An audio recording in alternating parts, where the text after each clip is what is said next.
Okay, good evening and welcome to the November 27th Council work session.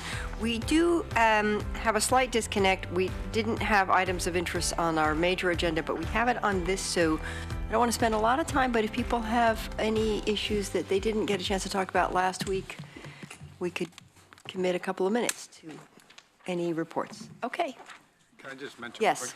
Mayor, a couple people have asked about introducing the interim police chief to the council, and so our plan is on during your December 11th meeting to bring him in and have a chance for you to at least meet him.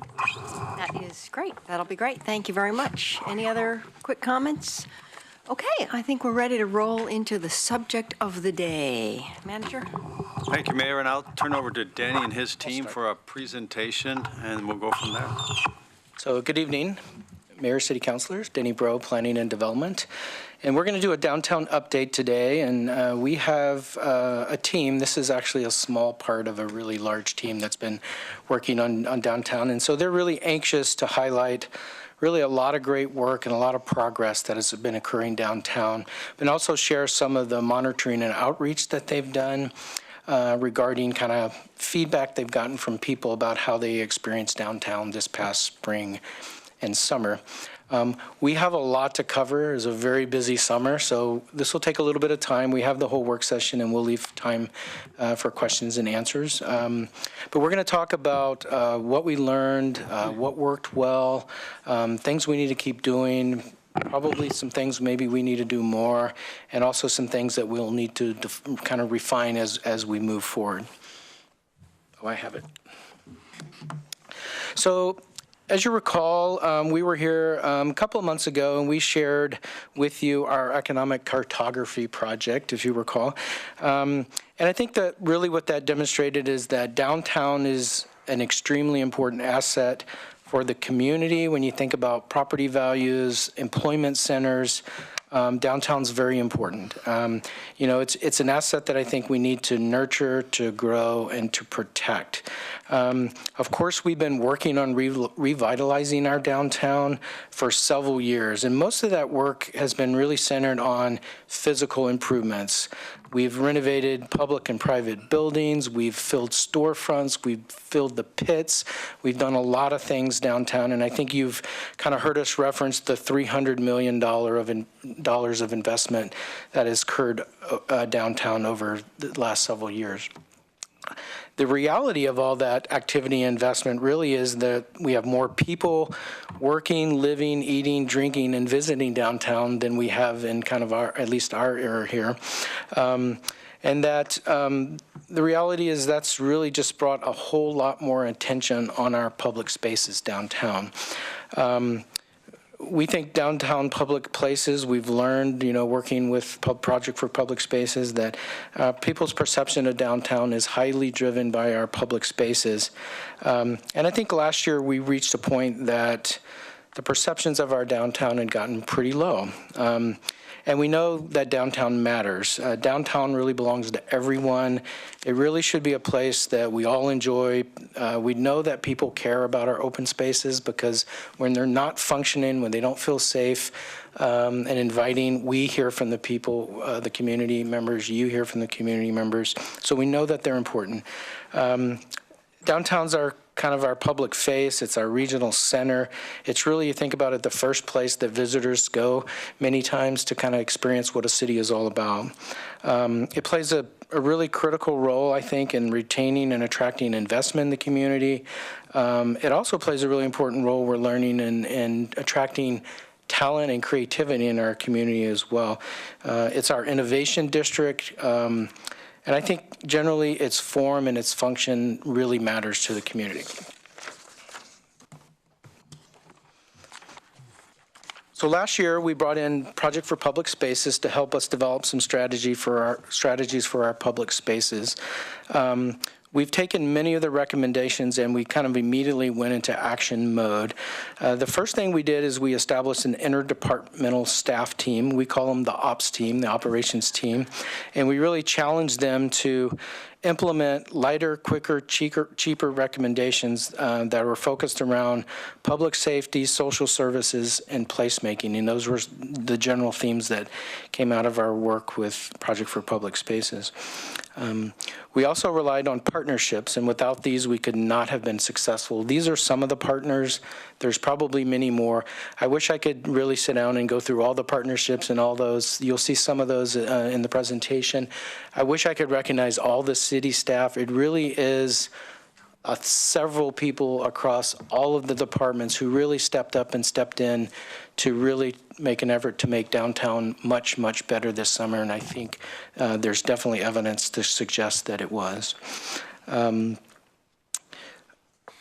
Our efforts this past spring and summer were supported by approximately $500,000 in the FY18 budget, which was approved in last year's supplemental budget process. Coming next month, you'll see a supplemental budget request for funding that would allow us to continue our efforts in the upcoming year. And I think you'll see that continuation and building on the momentum and the success that we had this spring and summer is going to be very important.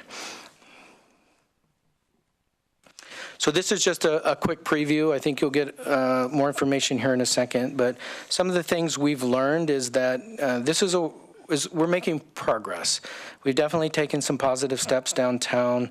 We still have work to do, especially changing people's perception of downtown. I think what you'll see is people who come downtown or are downtown every day clearly think it's getting better.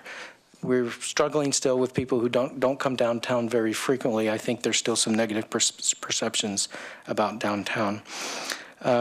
We also have learned that the coordinated, multi-pronged effort is really, really essential, and that's where all the partnerships come in to play as well.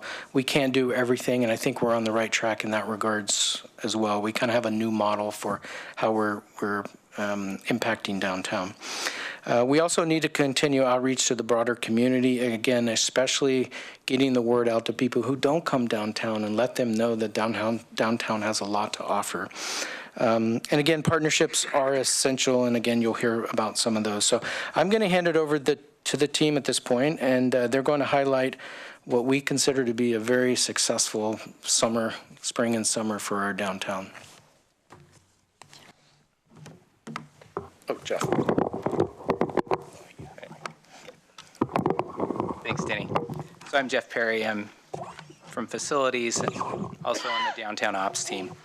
So this evening, we're going to review each of our objectives, including our activities during the summer season, discuss how we measured success and what we learned, and give you an update on what's coming next.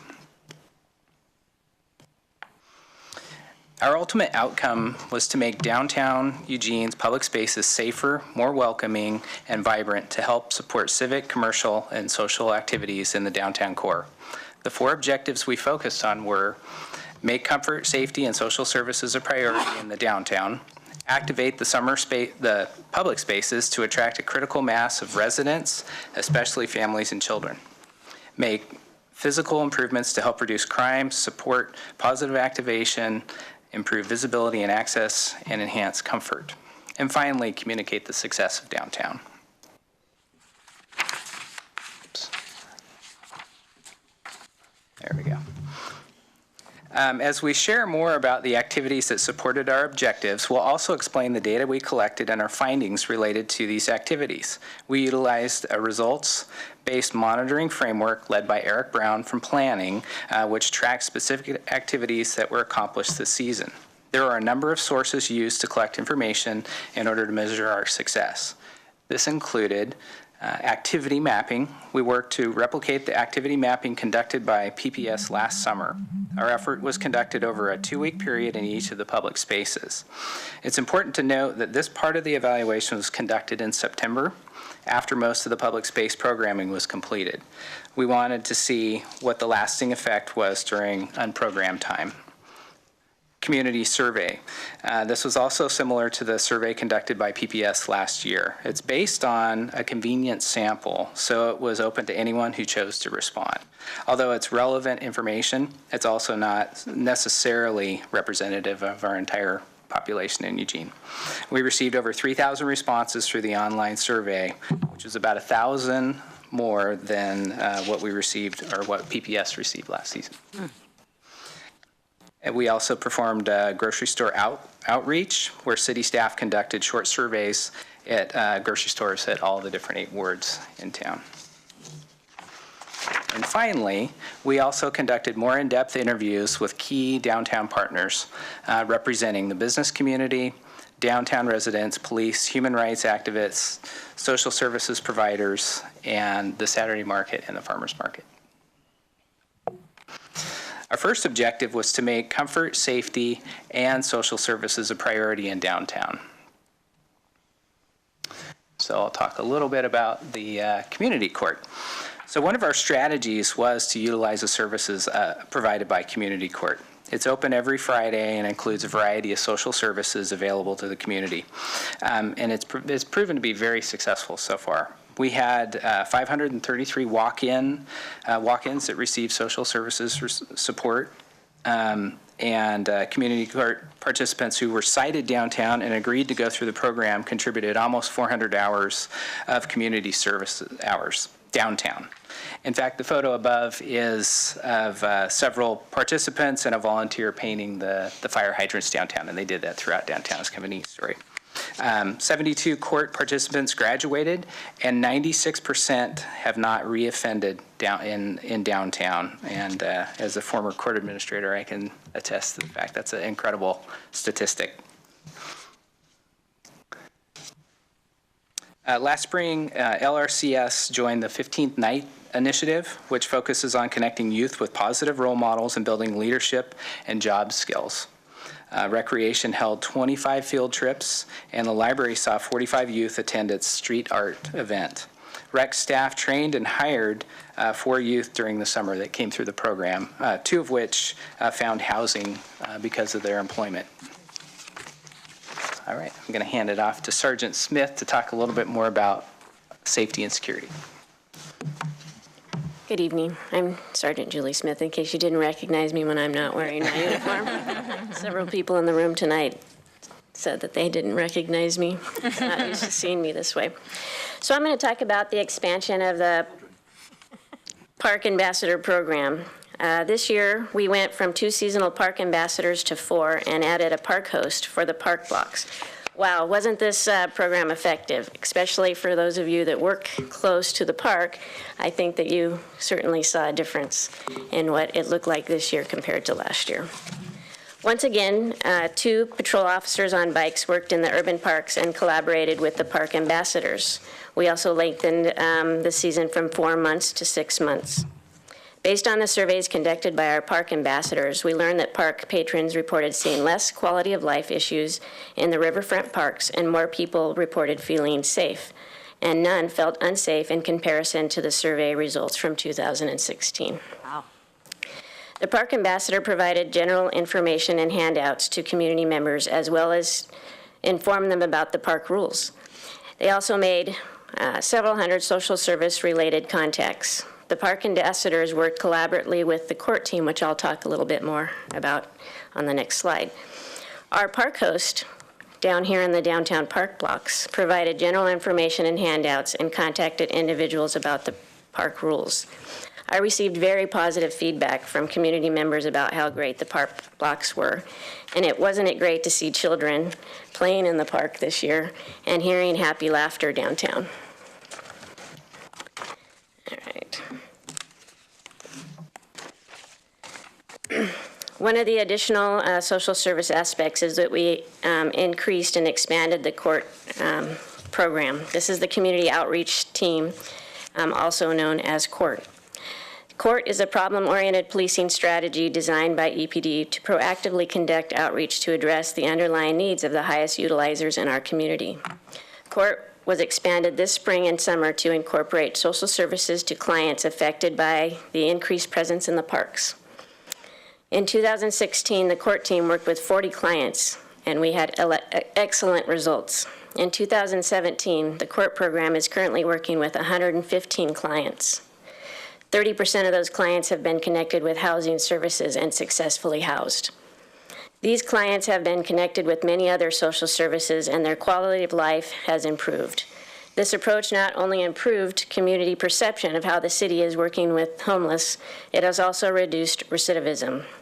Housing isn't the only focus of the program. Substance abuse treatment and access to medical services is a priority.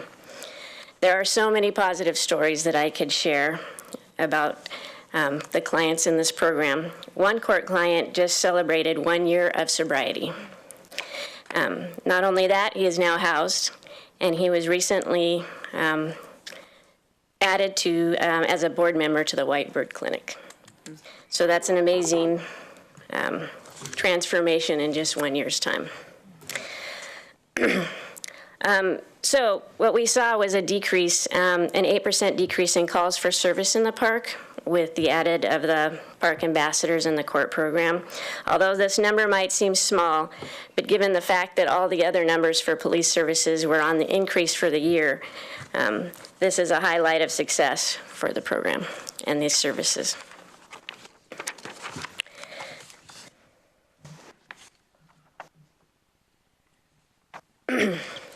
Temporary dog restriction. Last March, the Eugene City Council adopted an ordinance establishing a temporary dog restriction on public property and rights-of-way in specific areas of downtown Eugene. The restriction went into effect on April 10th and sunsetted on November 1st. The restriction did not apply to service animals or dogs whose owners lived or worked downtown. The purpose of the pilot was to create a safe and welcoming downtown by reducing large congregation of dogs in areas where there are more people living, working, and needing to use the sidewalks. It was based on a similar restriction that was put in place near the university to help deal with large numbers of dogs that were concentrated in a high pedestrian traffic area, similar to what has been experiencing over the last few years downtown. During the pilot, signs were added to the pilot area, and the downtown patrol officers worked to help educate and inform people about the restrictions. The focus of the interaction was to inform and educate and seek voluntary compliance. During the pilot program, officers recorded 70 dog contacts and issued 19 citations. The citations were only issued after a warning had been issued. Overall, there was a 26% reduction in animal-related complaints in downtown, from 73 in 2016 to 54 in 2017. The numbers highlight that there was a high percentage of compliance for the ordinance. People commented that they felt safer, and that and that those that did end up getting cited failed to comply. It should be noted there was also community that these individuals also committed other offenses in the downtown area also, not just the dog ban.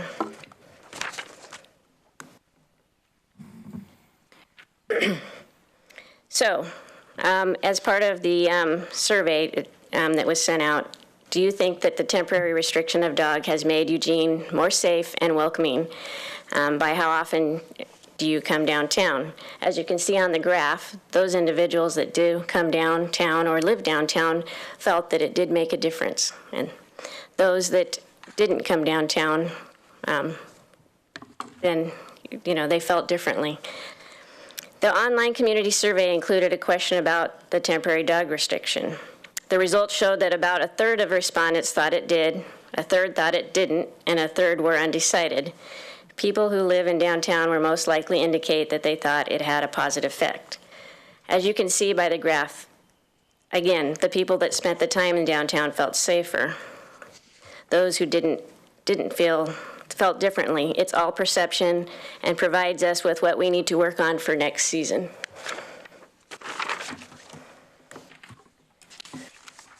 To continue on the theme of safety, this summer we added 2 officers to the downtown patrol team and focused their patrol shifts to be centered around business hours and when employees were coming to work and leaving for work. Overall, while we saw public-initiated calls for service increase from last summer, from 4,606 in 2016 to 5,076 in 2017, we also must take into consideration that that a lot of the program events brought thousands of people downtown, which was different than the year before. Our activity mapping indicated that women and children were most likely to be using our public spaces downtown this summer, an indication that the sense of safety was increasing. This was a marked improvement from last year.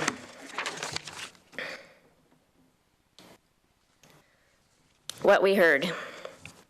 The downtown partner interviews also asked people about sense of safety downtown. We heard that generally it had improved and people noticed the increased police presence and appreciated the addition of the park host. There were some concerns that negative behavior had been displaced to other areas. Similar to the survey, there were mixed perspectives on the dog restrictions. This will be another area for us to continue to work on as we activate our spaces and downtown, making it fun, safe, and welcoming to everyone.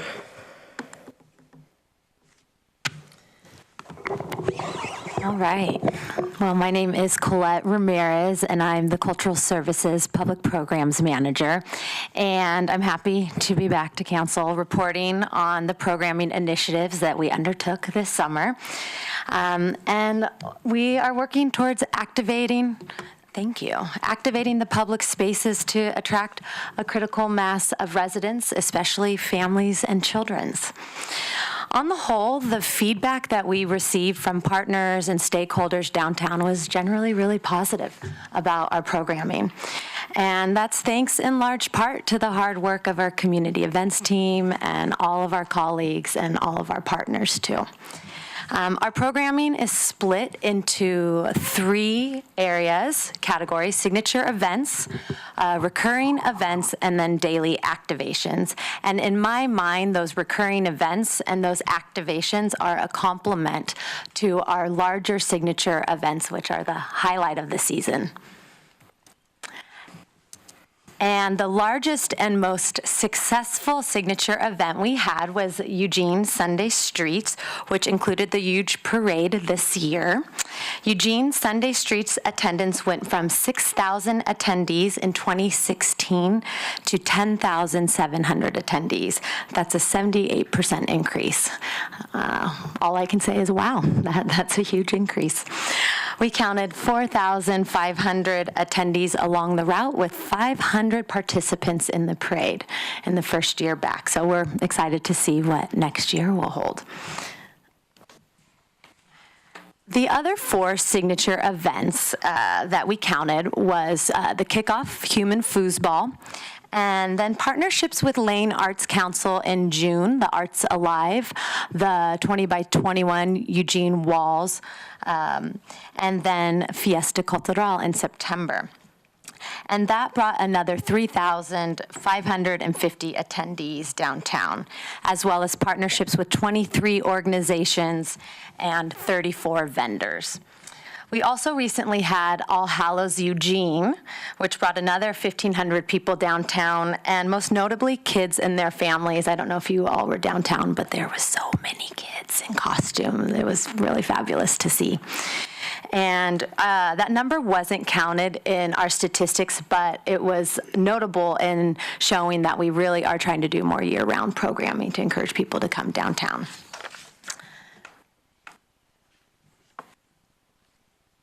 An additional 81 recurring events were held in Kesey Square, the Park Blocks, and Holt Plaza, which included live music, chess, Tai Chi, and movies. And these recurring events had over 6,000 attendees, 68 vendors, and 17 partners. This was an increase of 47% increase in events from 2016. So that was a significant increase in the programming. Our daily activations also included work with Hi-Fi Music Hall, which was not included in these numbers, but the goal was to bring more music and entertainment to our public spaces 4 days a week. So from June through August, we had entertainment at lunch in the Park Blocks in Kesey Square, and also at the library. What we did find that the library was not as conducive to having the series. There was more difficulties with amplification and noise, and so we were nimble enough to pivot and direct our resources more appropriately. And at my last presentation, I ended it with a portion talking about the playable public art, the pianos downtown, and that was very successful. We received a lot of good feedback. We also did learn that we need to place the pianos so they're not adjacent to residents and hotels. So we're able to adapt the locations, and we'll be bringing back more pianos this next season, and there's a new one being unveiled on Friday night. So we did more. We also partnered with the Eugene Farmers Market on Kids Days, once again, trying to bring more kids and families, where we worked with the facilities division to do ladybug releases, and we brought a donkey downtown, thanks to the Long Ears Donkey Sanctuary. And these 6 days bring 1,500 people each day with 9,000 attendees. And what it just shows is the Farmers Market is a cornerstone to activations in the park blocks and our public spaces. As well as the library is a cornerstone also. They utilize their outdoor space as recommended by PPS as an outdoor reading room, and the space was accessed 780 hours with 864 free books given away. They play a vital role in providing an inclusive space for all people downtown. We were affirmed by all of the programming we did that we are stronger with partners and layering of events. And all of our efforts, we believe, had a lasting effect in our public spaces. So what you're looking at is data that came from our activity mapping that was conducted, like Jeff said, over a 2-week period, recreated similar to the methods of Project for Public Spaces. And it's also during unprogrammed times, and there's more people in our public spaces for the most part. You'll notice that the park blocks did have a decrease, and we attribute that to a decrease potentially in the displacement of evening loitering that was happening there last year. And as Project for Public Spaces says, people attract people. It does take a critical mass of people to make the events and the spaces feel safe and vibrant. And we feel like we've been hitting that mark at lunch and at the events, and we know that there's more work to be done. But for now, I'm going to pass it back to Jeff, who's going to talk about the physical improvements downtown. So we also focused on making physical improvements that reduce crime, supported positive activation, improved visibility and access, and enhanced comfort. First space I'll talk about is the park blocks. And so in the park blocks, we improved the Oak Street crossing by eliminating a lane, adding planters, and colorful features to make the intersection safer for pedestrians. We also brought out bistro tables and chairs with umbrellas, games like chess, and the imagination playground. That's the image in the lower right. The kids loved it. We built a deck, and we now have an attended restroom. On average, about 10 people use the restroom throughout the day, but the number fluctuates based on activity and events in the park. It's anywhere from 5 to 20 or 30 people. And the one thing we can say is since the attended restroom has been in place, we've had 0 complaints or issues compared to the portable restrooms that experienced frequent problems in the past. And so we were super excited about the result of that feature we installed. Kesey Square. So we brought in similar bistro tables and chairs and also the large picnic tables. We talked about those at our previous presentation, but they were super popular and people started using those, I think, the minute they went into the square. Although I was personally excited about the beer garden, we learned that there were challenges offering it consistently. And also the demand during happy hour just wasn't what we had anticipated. So based on our agile approach, lighter, quicker, cheaper, we elected to discontinue the beer garden pilot project. And in the future we may revisit something, but it wasn't successful for the happy hour. We also know during lunchtime, Kesey was extraordinarily popular.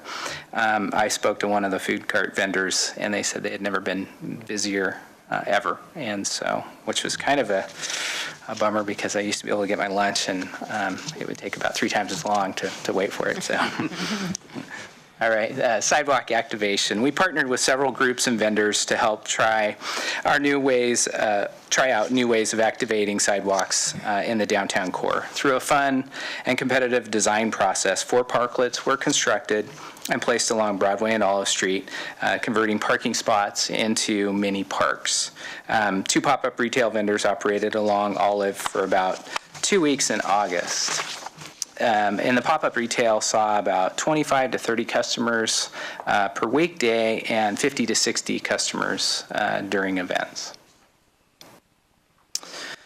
So one of our other objectives was cleaning downtown. And so we hired 2 employees dedicated to pressure washing and cleaning during the summer. They covered approximately 10.5 miles of sidewalk and alleyways and roughly 5 acres of park and plaza space. We received a very large number of compliments about their work, but on occasion we found that it could be a little bit disruptive to business, and so in the future we'll likely just have 1 person pressure washing at a time.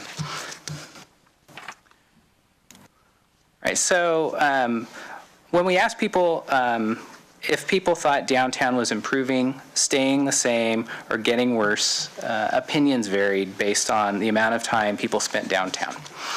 As you can see from the graph of our online survey, individuals who live downtown or frequently downtown on the left felt downtown was improving.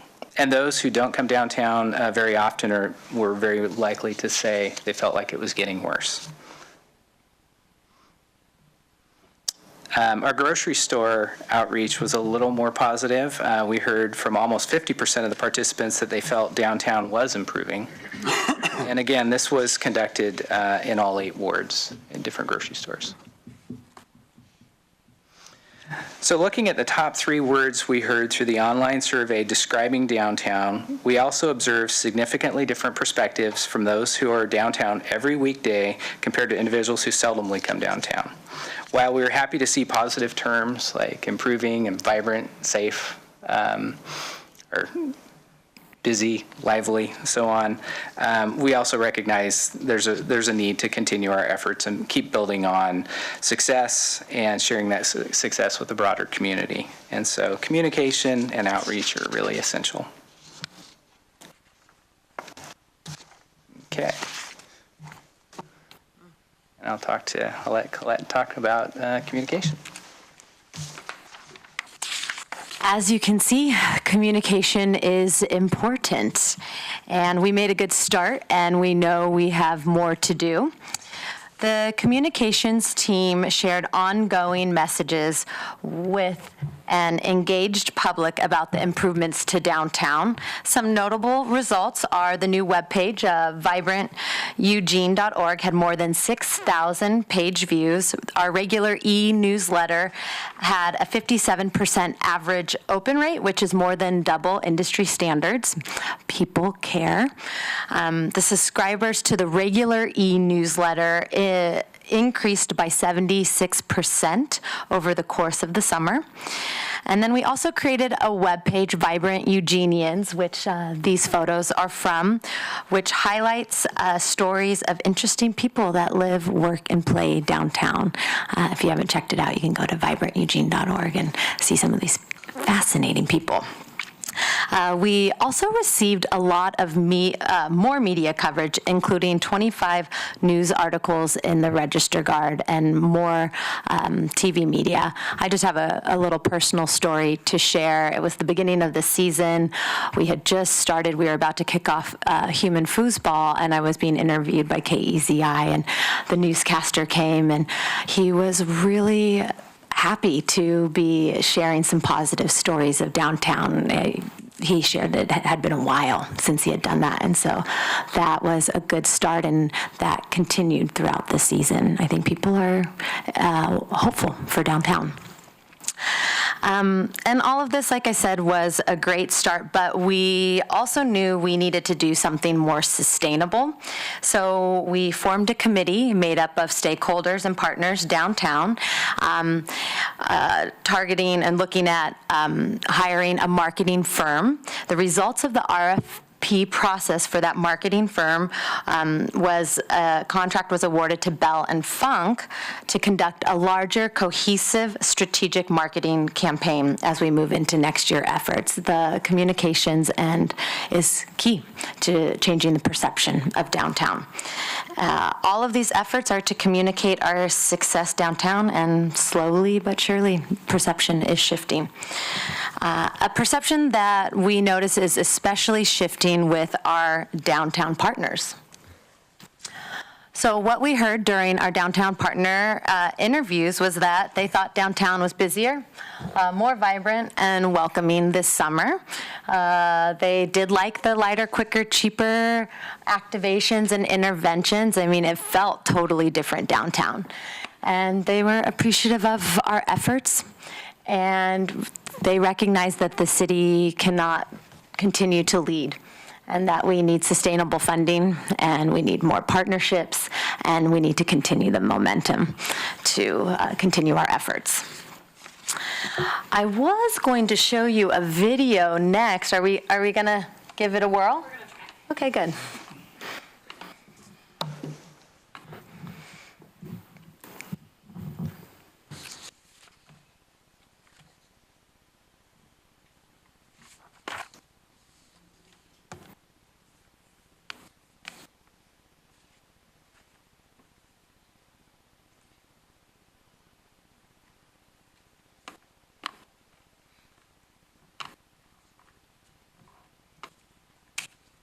What you will see is a video, if it works, from a KEZI news clip from this weekend's Small Business Saturday of an interview with Nicole Desch, who is the board chair for the Downtown Eugene Merchants and also owns Heritage Dry Goods.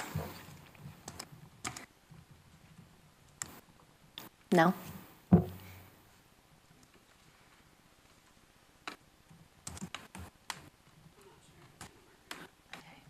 I really want to sing the Jeopardy music.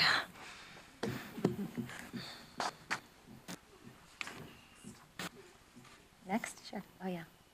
You need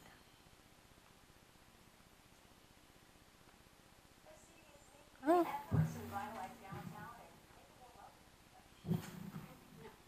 No. All right. That's okay. Go ahead, do it. Go ahead. Be real quiet. You want me to go back?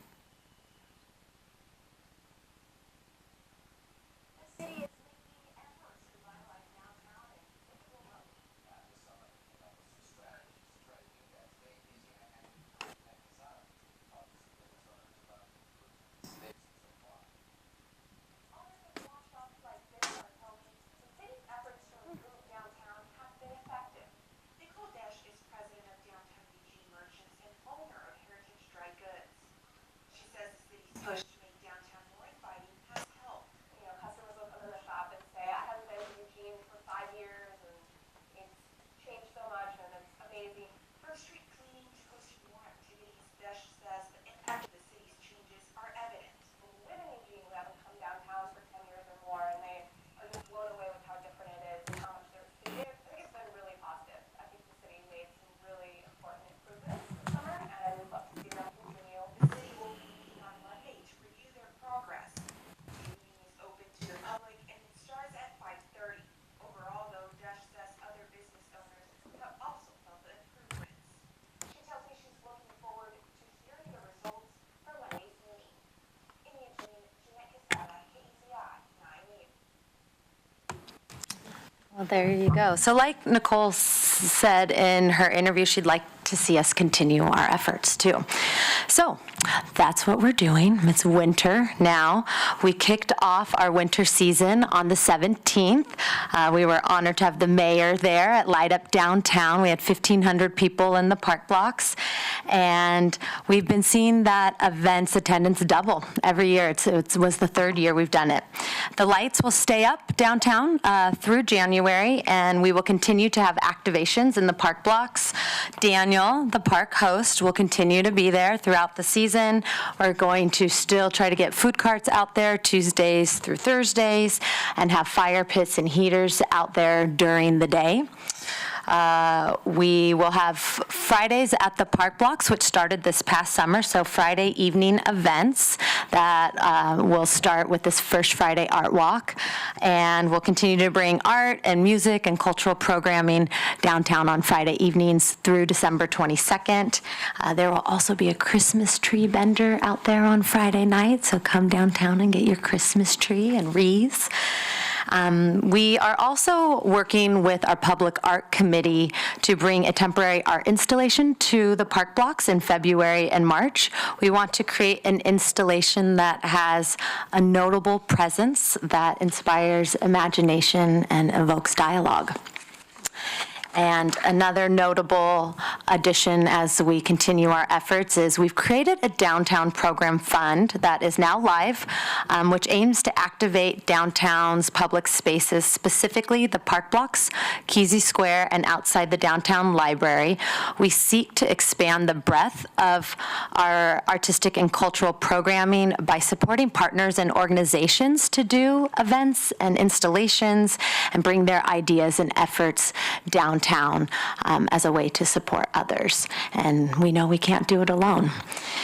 So in closing, I've shared with you many of our programming efforts right now for this winter season, and our whole downtown ops team will continue their efforts, and we're going to continue our multi-pronged approach and build on our successes and to continue achieving our ultimate outcome of making sure downtown Eugene's public spaces are safe, welcoming, and vibrant, supporting civic, commercial, and social activities in our downtown core.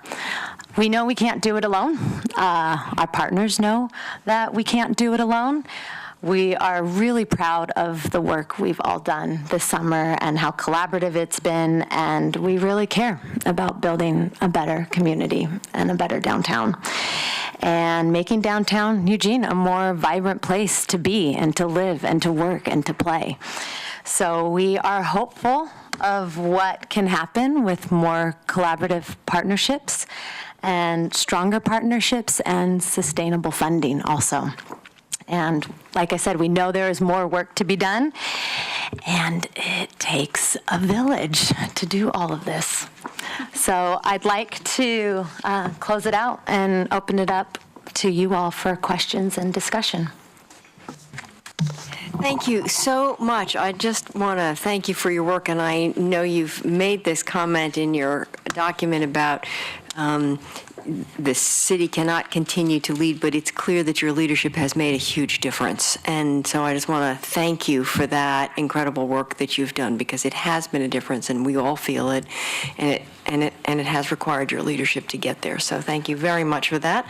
I have Alan and Greg in the queue. Anybody else? Claire? Okay, Alan? Great start.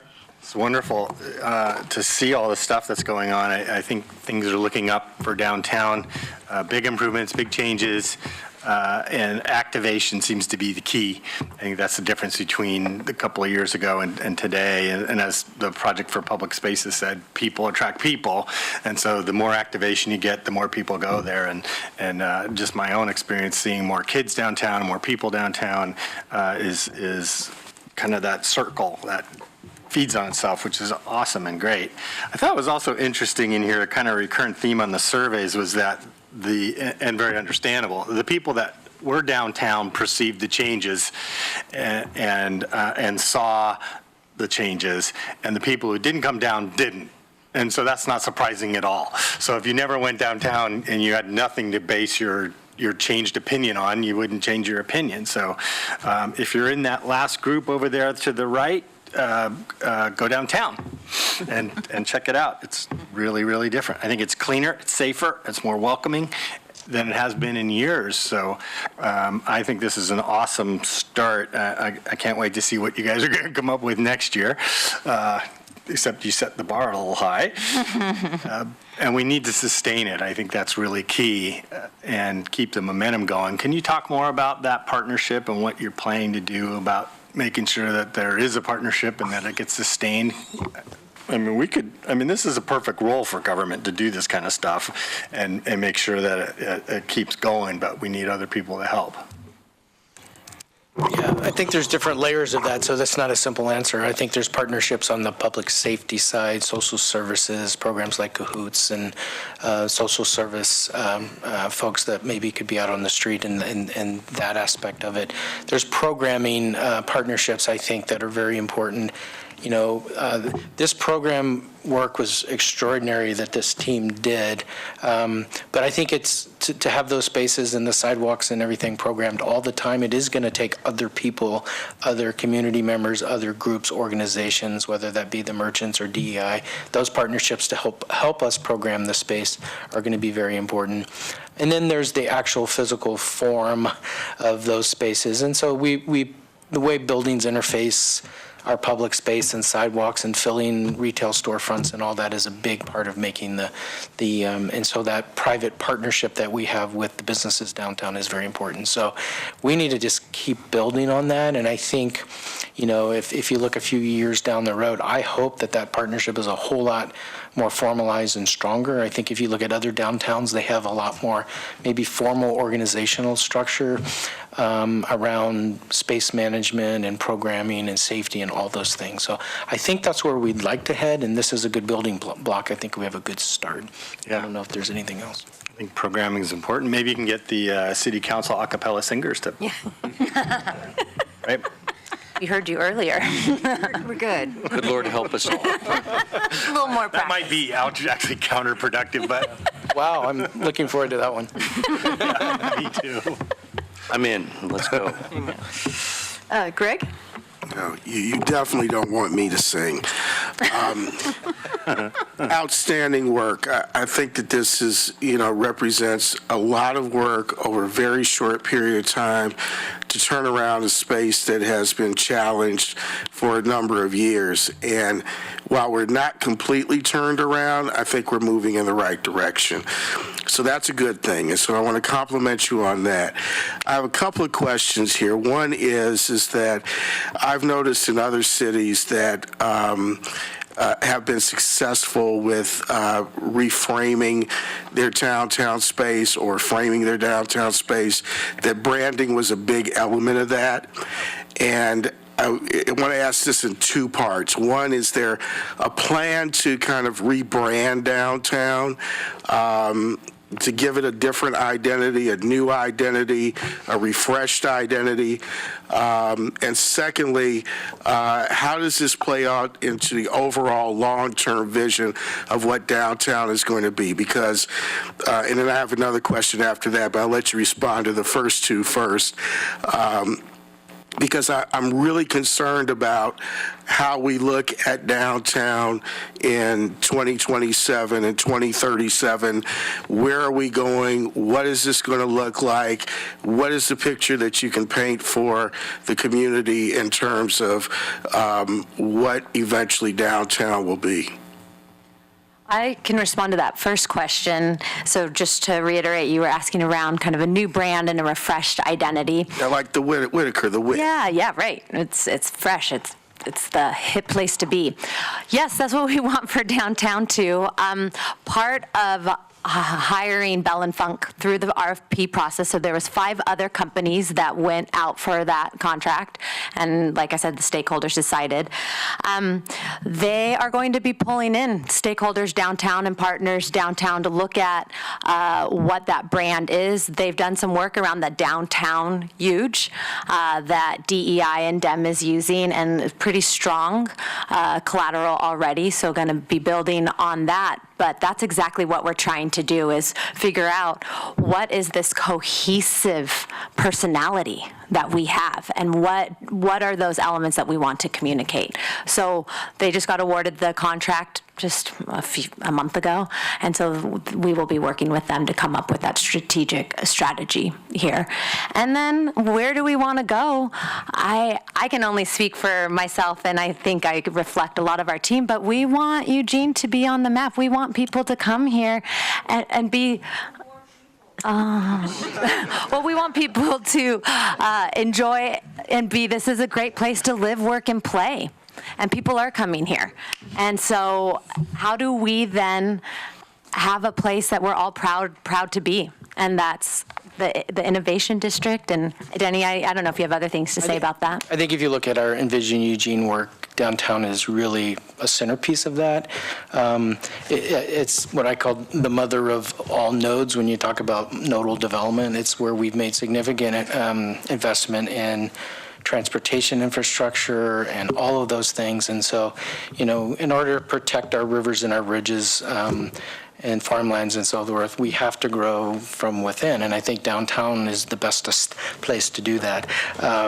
It's, because of the infrastructure, because of the investment we've made, because it's everybody's neighborhood. I think, the Innovation District is part of that. I think that's a really good example of branding. In a couple of years, we've turned kind of a nothing story into a wow story about tech companies, and they want to be downtown, and they want to be part of the scene downtown.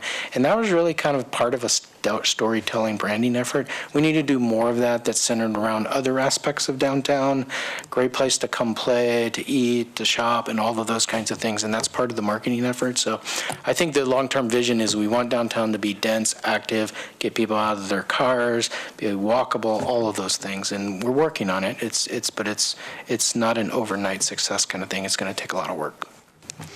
So, and then my last question is this, is that with all of the efforts that's centered around downtown, there seems to be or appears to be a collateral effect on surrounding neighborhoods, in which some of the less desirable activities have been pushed out into Whitaker and Washington Jeff and the other surrounding neighborhoods to downtown. And I know that many of us, or most of us on this council, have received emails, phone calls, letters, and other things from residents who are quite alarmed about the fact that, yes, we are improving downtown, but it's coming, in some people's perceptions, at the cost of our neighborhoods.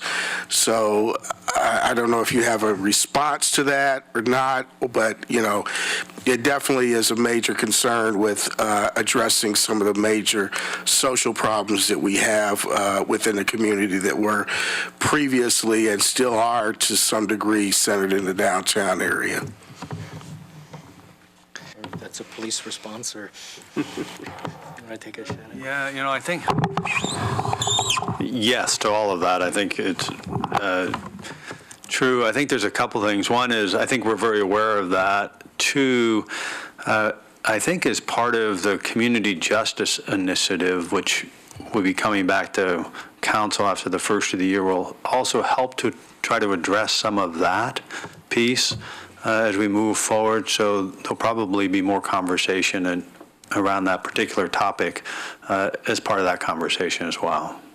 Is that a community justice piece, John, or is that more of a social service piece that we really don't have the capacity to address?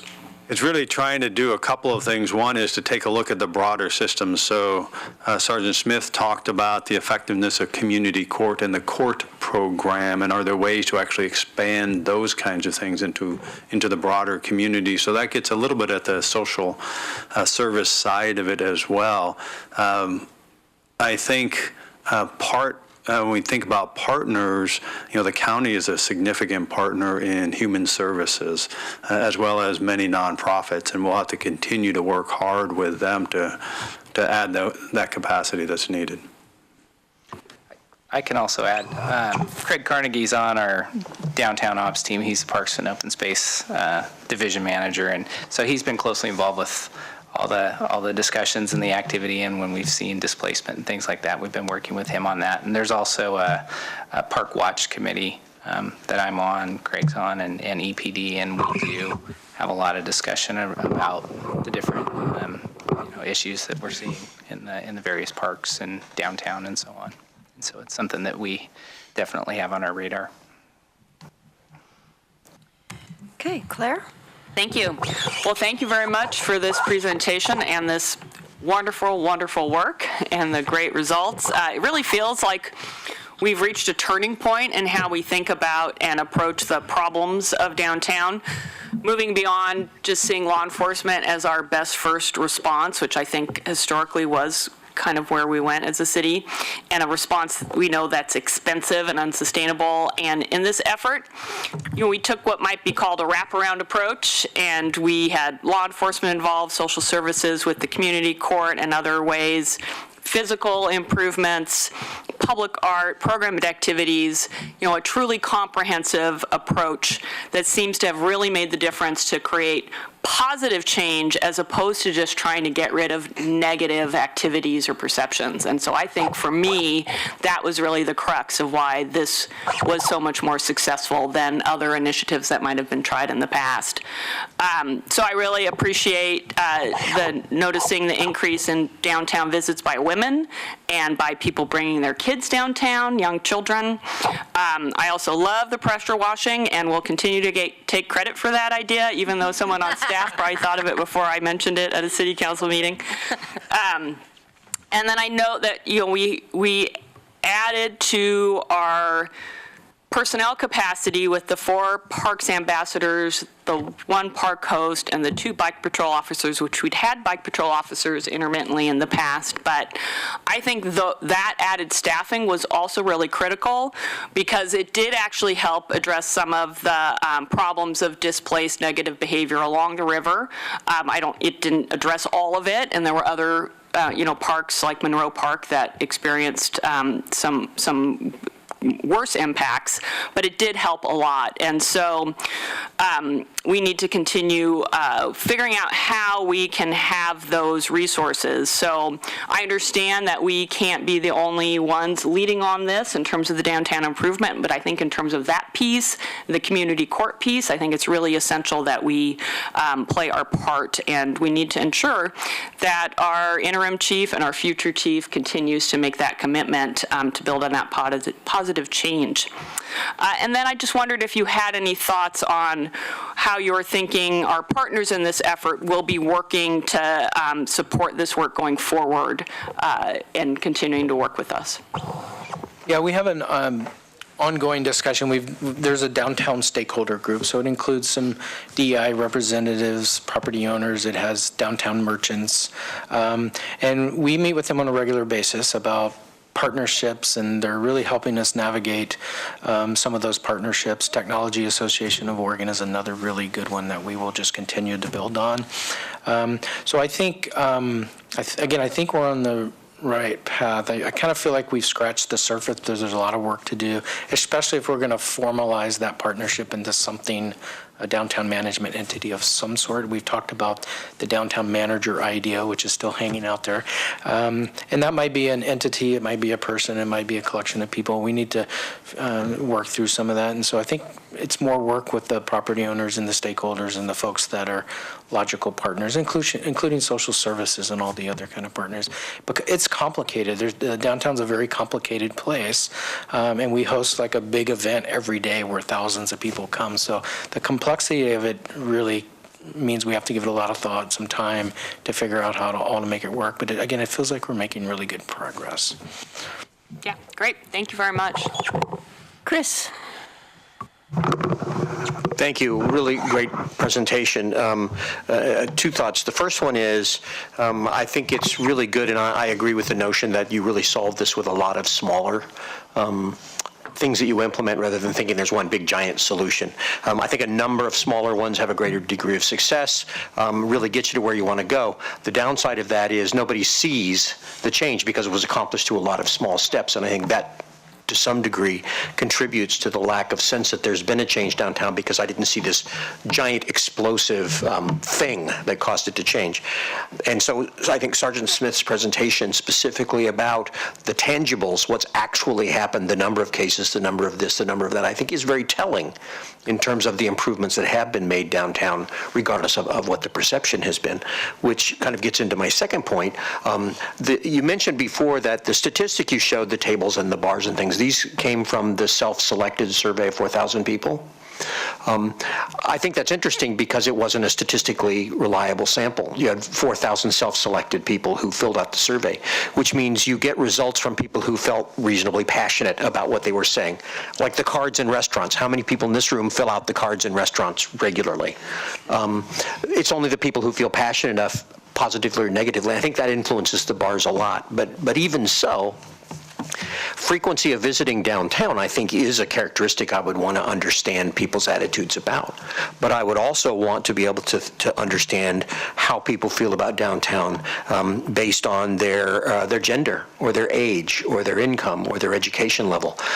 Because before we talked about branding and creating an identity for downtown, any organization that works on creating an identity or a brand has to understand who this message is going to go to, and not just in terms of their frequency of visiting downtown, but in a host of other ways. And a self-selected survey, I think, is interesting information, but it's easy to really get sidetracked by what you see in the bars because it was filled out by just a certain group of people and not others. So I think more study really is needed. And my last thought is, when we create that identity, it has to be an identity that really serves as many people as possible. And I say that knowing you cannot create a downtown identity that serves everyone. Because while some people love to go to Las Vegas, other people love to go to Branson. And the populations are completely different because they have different appeals. You cannot create a downtown that embodies Las Vegas and Branson all in the same place. So you have to kind of decide what it is it's going to be, and have the broadest appeal that it can. And I think I'm just advocating, let's be realistic about what we can do so that we can really work towards the best outcome and not one that can't be accomplished. Thank you. Mike. Thank you, Mayor. I was absorbing what my friend said here. Thank you all very much for both the presentation and for your work, the long, sustained effort of your work, and the inclusiveness of bringing so many people to the table to be a part of this work. And I think most importantly, for the last slide about our look forward, because I think you would say that while we've a lot to be proud of and a lot we've done, there's still a lot more to do. Let me just take a half a moment, let's say, to provide counterpoint to my friend Chris. At the Matthew Knight Arena, you can go to a country concert, and you can go to a, heavy metal, kind of concert, and you can go to a basketball game, and you can go to all manner of different things that occur in one venue, and all manner of different folks go to that place, and it can be that place for all different manner of and types of people. And I would encourage you to consider our downtown in similar ways as we look forward to what we're doing with tomorrow. And as Alan mentioned, there's a significant chunk of folks in town who either don't go frequently or never go downtown. And I would suggest that human nature is such that you go to the places where you feel comfortable, you feel culturally, at home, you feel like, this will be fun. And you see yourself in the activities there, which means that since we've done so well so far at the programming in those spaces, at bringing an awful lot more people down there, but there's still a big chunk that haven't been there, it means it's not do more of what we've done, but do new things we haven't yet done in order that may be attractive to those folks. And that suggestion occurs to me. The single most successful event held in our downtown in the last decade, and by successful, I mean numbers of people and different kinds of people from all over the community, not just part of the community, was the Champions Parade and celebration downtown from the university's really fine year. Back several. I don't know about you, I was there, and I saw literally tens of thousands of people trying to cram themselves into that park. I've had the privilege to sit in an awful lot of Eugene celebration parades where I might have seen 3 people from North Eugene that I know along the parade route. The Champions Parade was very different. That was people from all parts of our community. So I would hope that maybe, especially seeing as the university has done some things in their sports area and other areas as of late to garner some attention, that maybe helping them celebrate in our downtown is a way that's beneficial for everybody. It brings more people downtown that may not otherwise have, and it helps the university be a part of the community even better. So just a thought. Jennifer. Thank you. So Chris brought up some of the things I wanted to talk about, the survey being self-selective, and you do it if you feel really passionate, probably. But I also wanted to ask you, I can't remember exactly all the components of the survey, but I did notice that if you add up staying the same and getting worse, it kind of makes it so it's more even between people who think it's either the same or worse and people who think it's improving. So I'm wondering, was there a common theme for the people who were not seeing improvement? I mean, I know you have a list, but that's a long list of, was there 1 or 2 things that really came out? Yeah, I actually don't. More from the people who are down there all the time. We do have Eric Brown in the audience that might be able to touch on any themes that he saw. I'm not sure. And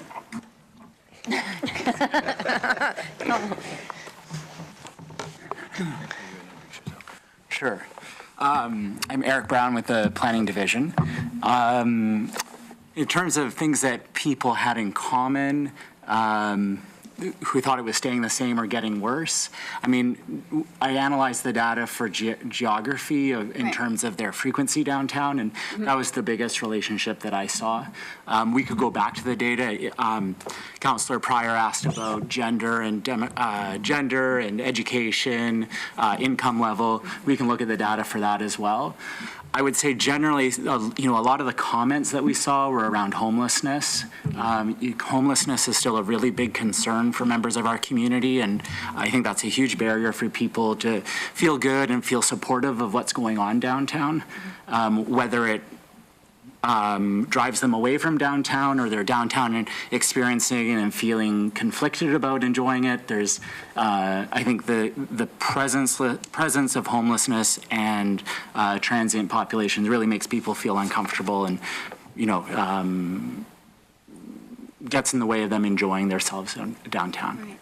If you do any looking at this data again, I think it'd be really interesting to single out the people that are there a little more often, because if you're never there, obviously you have less firsthand knowledge of what's actually going on. So these people at this other end, I think that'd be a little more helpful to see what they had in common, like taking that apart from the people that aren't there. Sure. Does that make sense? Yeah, absolutely. We could divide it down the middle, folks who are down there at least once a month, and then look at things that other correlations for their based on some of the things Chris was talking about. Yeah. Okay. And if I could just add to that, one of the things we've talked about amongst the team is whether this is the right format of survey instrument to use, because it's not statistically significant. It's, the self-selection and all the things that have been mentioned. So I think as we go forward, I think we used this one this year because it was very similar to what Project for Public Spaces did when they were here, so we wanted to have some comparisons. But I think moving forward, we might want to move towards something that's a little bit more valid, statistically significant. So we might not bring the same form back in the future. So. All right. Betty? Thank you. Very interesting, looking good. I have some comments and some questions and some responses to other things. Responding to my friend Mike. How did I guess, Betty? I agree that we want all different kinds of people downtown, all different kinds of activities. I like to quote what Brad Molson said at the beginning of the Beam project. We was here, you remember when they when it's now called what's it called now? The Center Building or something? Broadway Commerce Center. Okay, anyway, when a TV reporter said to him, some of the more disreputable-looking people who hang out downtown walked by with all their gear, and the TV reporter said, "What do you think of that?" And he said, "I'm from New York," which I think was a good comment, and I think that downtown live downtowns are composed of all kinds of people and all kinds of activities, and that's the place where everything should be acceptable, up to a point at least. And I'd also like to respond to a comment that I heard behind me from the audience. I agree that our goal should not be to bring more people here, but to make this a better place for the people who are here. I also wanted to comment on what downtown use. It's really important as we make it better not to slip backwards. When I first came here in 1979, downtown was very active. There was a fountain that worked. It was allowed to go into disrepair. That's what I mean by going backwards. I was down, and when there used to be plays presented on the mall, and at the end of the play, the fountain would be turned on. And it was really exciting, and lots of people were there. There was music all over the place, spontaneous music, people playing their own music. And there were places to sit. And then the places to sit were taken away. The fountain was allowed to go into disrepair, similar to some other things I could think of. And so it was allowed to deteriorate. I think it's really important as we add two things that we not go backwards. And I'm running out of time, which is unusual for me, but I do have some questions. For example, why do we need to bell and funk when our staff are capable of doing all the same things? Well, we need somebody who can focus on this right now and somebody who is able to engage our stakeholders and partners in a way that we aren't able to do in a concerted effort. I mean, we have marketing people, but they all are in their respective divisions, and we need somebody who represents downtown and who that's their focus. And how much are they being paid? The contract is for $25,000. Thank you, and I give 12 more seconds. What happened with the beer garden? Why didn't it succeed? What was it like? It was my idea.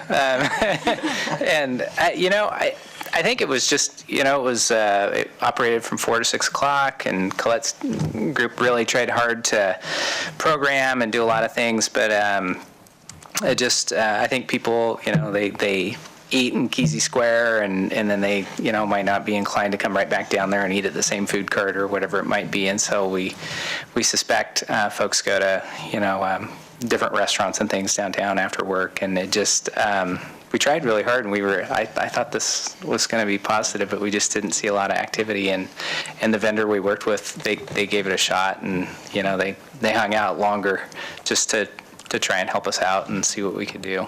Maybe you need a consultant for that. But I have 4 more seconds. Which grocery stores?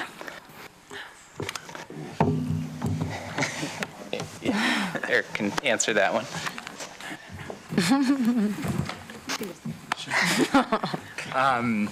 Eric Brown again with the Planning Division.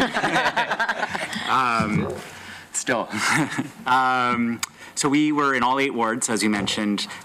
We were at Albertsons in Bethel, Albertsons up Coburg as well, Market of Choice on Green Acres.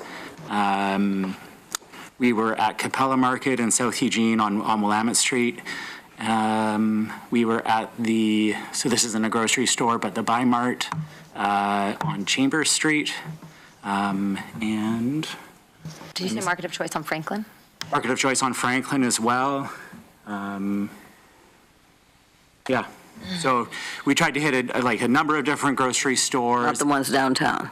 There isn't a grocery. No, we market of choice on Franklin is the closest that we got to downtown. Okay, my 4 seconds went away while I was not talking, but I would like another round if there's time for 2 more questions. Got it. Emily, you're up. Thank you. I've seen a lot of this work living downtown, and it's really a good job. I really like the colors. I like the enthusiasm.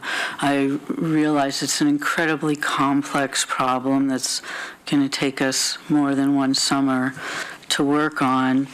One of the things I'm especially appreciative of is the 2 court programs, and that they're focusing on helping some of the situations we see as problematic, in addition to the colorful flowers and picnic tables, which I also really appreciate. But I like that there's some balance there. I think that's really critical. I live smack halfway between Kesey Square and Monroe Park, so I can't take my dog to Kesey Square until November, but I spend a lot of time walking back and forth, my 2 trouble spots. And certainly, even without so many dogs, there still were a lot of gatherings down at Olive and Broadway, that whole little block there. And I still saw dogs, and I talked to people what they thought about the dogs, and they just said, oh, we take them down there anyway. So I wonder, how evenly that was actually enforced. Not, just I wonder because of the statistics. And we need to be careful. Walking past the park blocks tonight, there were 2 people being arrested. There was someone sleeping on a bench. There was another person sleeping. There was somebody with an overloaded shopping cart. So just there's a little red flag. Monroe Park has been quite upset. The rain, luckily, has calmed things down, but evidently near riots, especially on Friday nights. So I really want to see, that balance of not just downtown, but the outlying areas, or else you're going to push back from that. And I agree with Mike, definitely a wider variety of activities. Sunday Streets was great. I was in the parade. I went back and forth Monroe Park to downtown all day long. But it was more of a narrower population, a wonderful population, but we could expand that a little bit. And I missed the celebration, so, this, yay, let's keep going in this direction.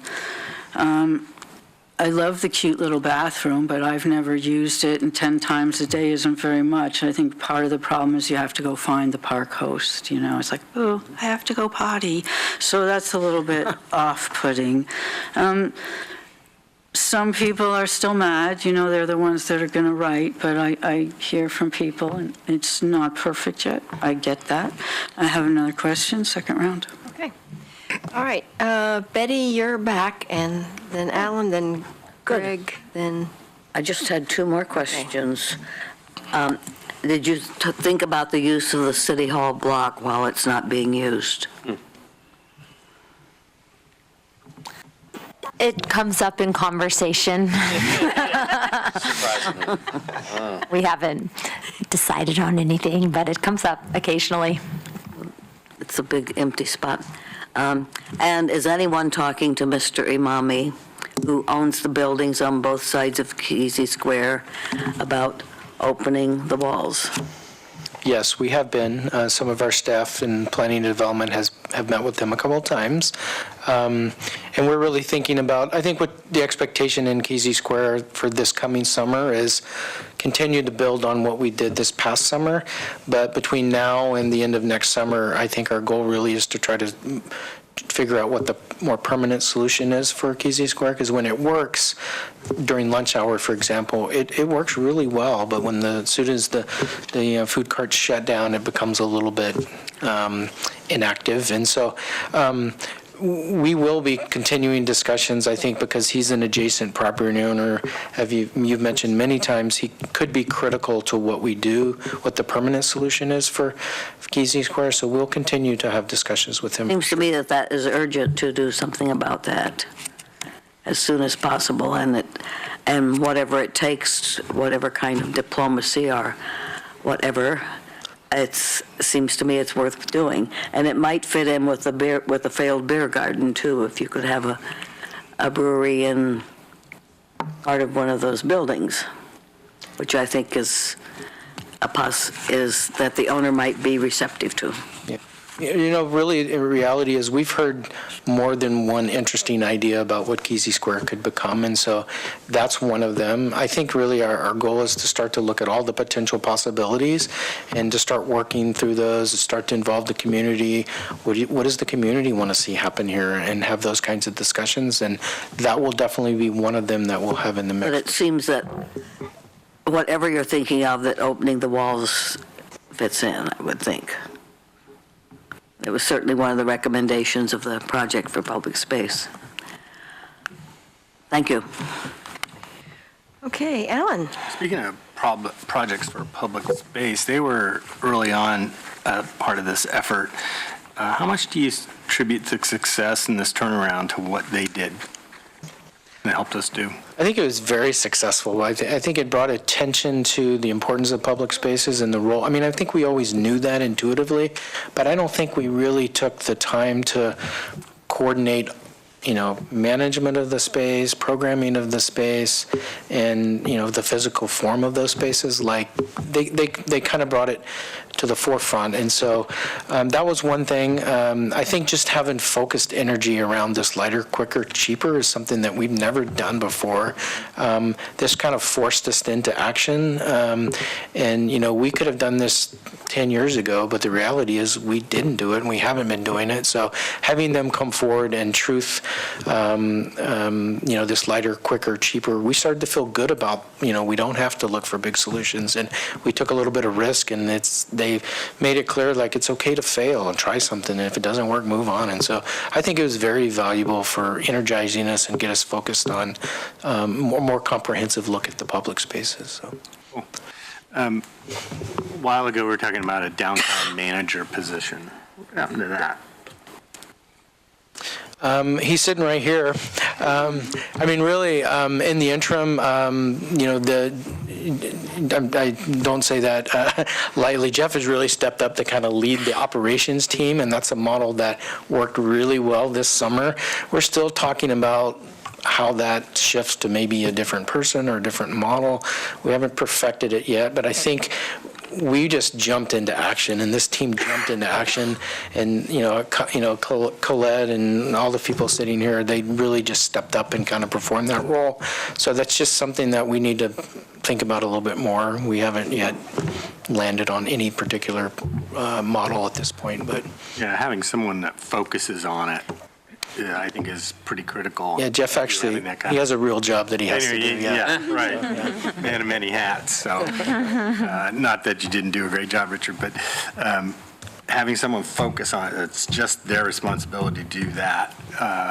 Maybe it starts off as a half-time position or something like that, but I think it might be worth it. Every time I've seen successful programs, it's because there's somebody pushing it, and pushing it by committee is often difficult and not sustainable because nobody owns it. One of the conversations we're having too is, you know, I've kind of been in a downtown operations team manager role, and a downtown manager really has a broader view of things, at least, you know. So we're kind of having a conversation about that, what it looks like and where it lands, I think. So yeah, I encourage you not to lose that idea. Greg. Yeah, thanks, Mayor. Back to the programming side, one of the things that's been one of my pet peeves for years is the fact that we don't have the infrastructure to support the type of youth sports tournaments and that kind of thing. And one of the things that Salem does, as well as Albany, is Hoopla in August. And for the life of me, I don't see why we can't have hoopla tournaments and similar activities in Eugene, close off the streets and keep the revenue here and bring the revenue down here. We got people coming from California and Washington, and they're spending money in Salem. And I'm not hating on Salem at all, but I would rather them spend that money in Eugene. I would rather be able to keep my disposable income in Eugene some of the time. And that seems like low-hanging fruit. Have you looked at those kinds of opportunities and tournament possibilities that could be hosted, would close off downtown streets, would, bring families in here with money that would be spending that money in, local establishments? We actually have, yeah. We have been in conversation with Travel Lane County about looking at that exact model of some kind of hoop fest, and is it viable, and how much does it cost to get a contractor to come down? What would it, cost the city, and where's the best locations? What's the best time of year? And so we have the same thought: is how do we encourage a different audience to come downtown too, and how do we reduce some barriers to do that? So the conversations are happening. Okay. All right, Emily. Thank you. I am really curious as to who the stakeholders are, and I would like to have a list of those people. I'm also hoping that somebody or several people are included who aren't property holders or merchants. I feel like I'm a stakeholder in downtown just because I use it so much. I'm not asking to be on the committee, although I would. But I do encourage you to include at least a few people from a greater cross-section, maybe somebody who doesn't come downtown. Because if downtown is going to be for all of us, we need to have some representation from all of us. And yeah, I'd like a list. I like Bell and Funk. I'm a graphic designer. I think they do really good work. At the National League of Cities conference, I went to a session on branding. Very effective examples, so I'm excited about that. And $25,000 is a lot of money, but it could be really worth it if they do a good job. The pressure washing, let's do some more. It's still dirt. Let's get those tarry things up off the sidewalk. But I also want to bring up my sidewalk issues again, that the power washing ripped up the seams between the concrete, and some of the bricks have been filled in with that ugly asphalt, but some are still loose. So power wash more, but repair behind you.